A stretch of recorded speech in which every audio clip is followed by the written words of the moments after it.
Hello, I'm Kelly Lynn, and this is Comcast Newsmakers. Joining me at this hour is Jerry Walker. He is Vice Chair of the Anne Arundel County Council for District 7. Thanks so much for being here. Glad to be here. You have been busy working on a lot of projects, one of which is trying to revise the healthcare benefits approach for retirees in the county. Tell me a little bit about that.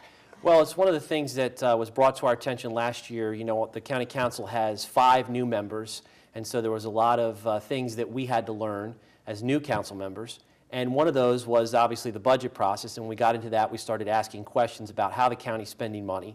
Obviously, it's a concern nationwide, not just here in Anne Arundel County.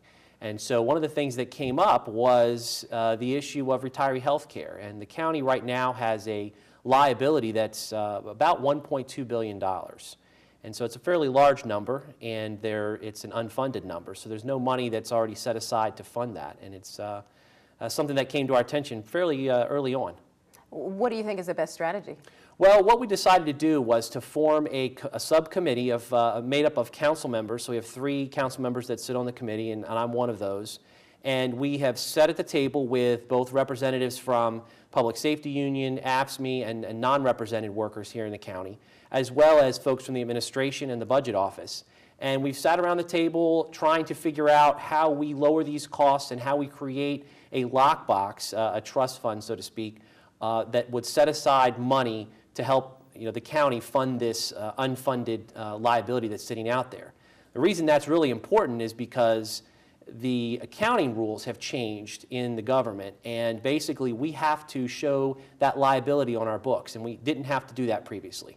So because we're having to show that liability on our books, it's incumbent on us to try to create some sort of process that shows how we're going to handle that liability going forward.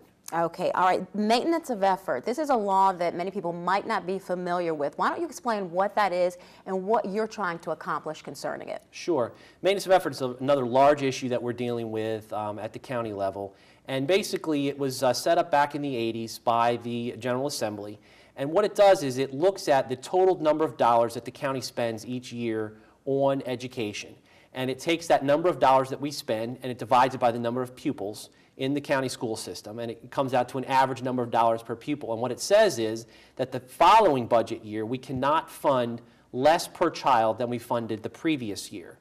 And what it does is it sort of sets up a difficult situation for the county council and for the administration, because when times are good and money was coming in, as an example during the economic upswing when houses were selling quickly and money and revenues were rolling into the county, obviously we wanted to share that money with the school board. But what it does is it prevents the county from ever taking that money back. So once it's given to them and that level of funding is raised, there's no way for us to take that money back. So we consistently have to fund at that level or we get penalized by the state.